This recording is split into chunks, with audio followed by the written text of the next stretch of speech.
I'm Leah and welcome to In the Garage, where we explore the awesome stuff that people do right in their garages. Today I'm at the garage of Jason Millward. He's a sculptor extraordinaire. I've come to ask him how he turns ordinary people into bronze statues.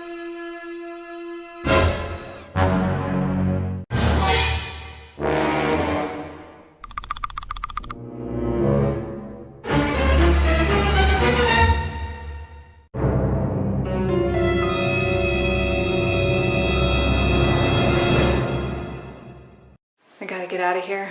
These little people are freaking me out.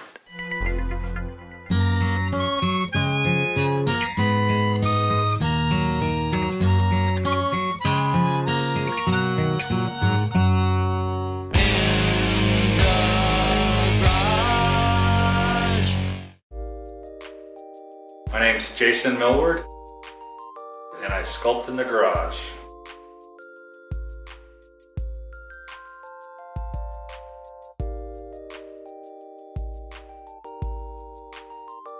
As a golfer, yeah, it's kind of weird because I don't golf. Everybody in my family golfs, but I fish.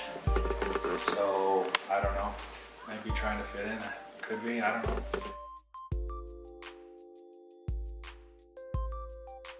I've done a few commissions for ballerinas. She would actually go up on her toe and hold it as long as she could, then fall down.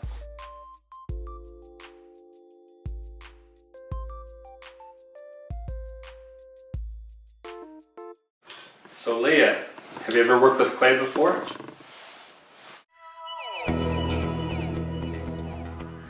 Oh, my love. Why, yes. Yes, I have. These copper wires, if you're going to do a standing figure, it's not going to hold its own weight, basically. So you need some kind of support. So this is called the armature or frame. I want to cover all the wires so none of it's showing. Doesn't matter what it looks like. You kind of feel it's a little sticky. They add wax and they add petroleum jelly and oils. And it's called oil-based clay. As we put the clay up there, it'll start cooling, and when it cools, it gets hard. When it warms up, it gets soft.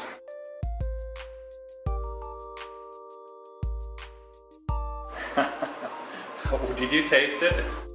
I've never seen anybody taste it before.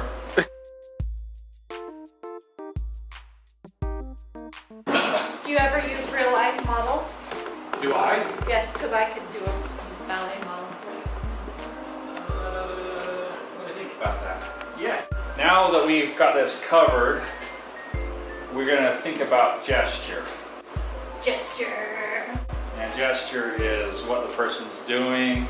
Do you want to add anything to that gesture? Go ahead and bend it around. What do you want that person doing?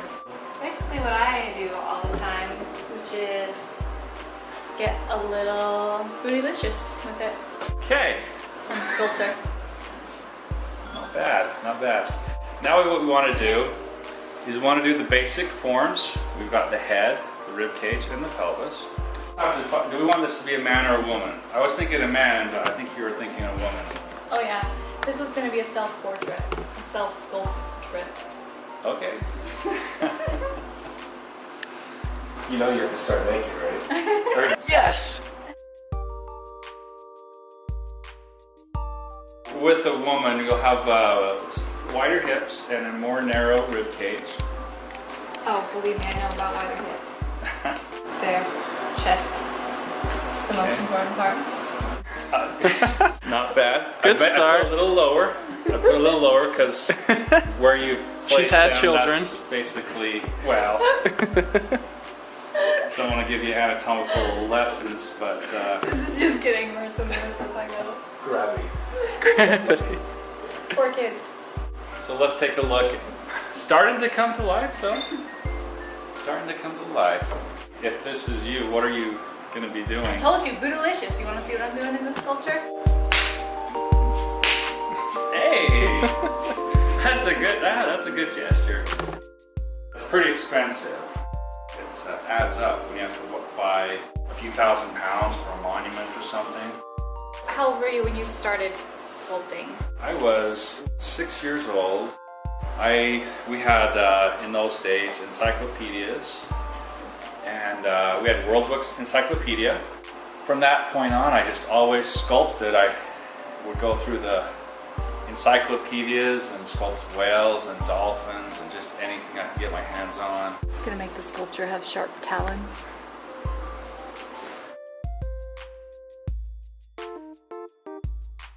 Do you like working with the clay?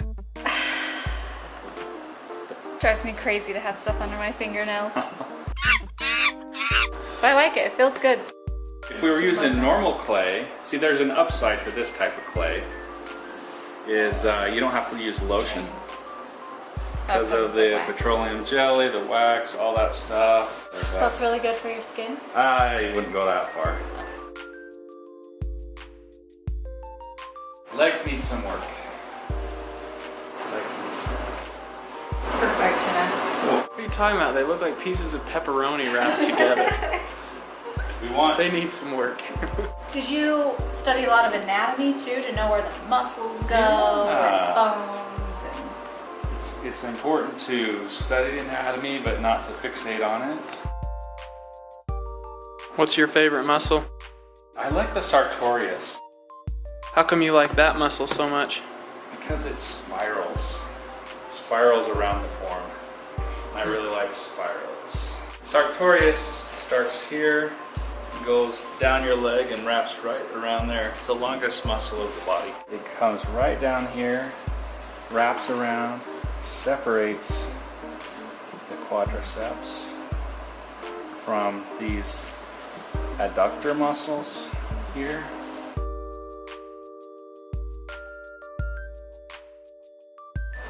Then your quadriceps come around here like that. You got a little one that sticks out there. This is rectus femoris.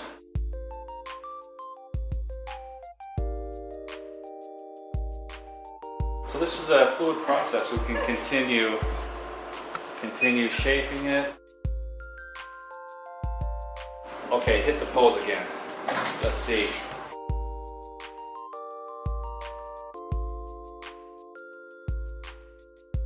Dylan Higginbotham, what do you bid for this beautiful, one-of-a-kind sculpture of your wife getting bootylicious?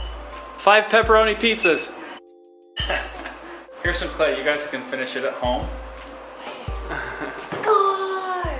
I said if there's one thing I can't tolerate, it's a low calf. How dare you? How dare you? Everybody puts their calves way too low.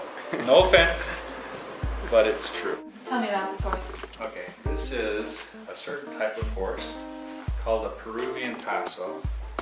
They're a South American horse brought by the Spanish, and they have a certain gait. See how that leg is out to the side? It's like a certain trotting style that's really smooth. And the owners of these horses are fanatical. So I got a commission to do this is a mother horse and her foal. Then we were going to do it life size, and then we were going to do a third life size. A life size of this horse? But the guy canceled. It wasn't the economy, but he died. So now I don't have anywhere for these horses to go. So, but that's the first time that somebody's canceled their commission because they died. I thought that was interesting.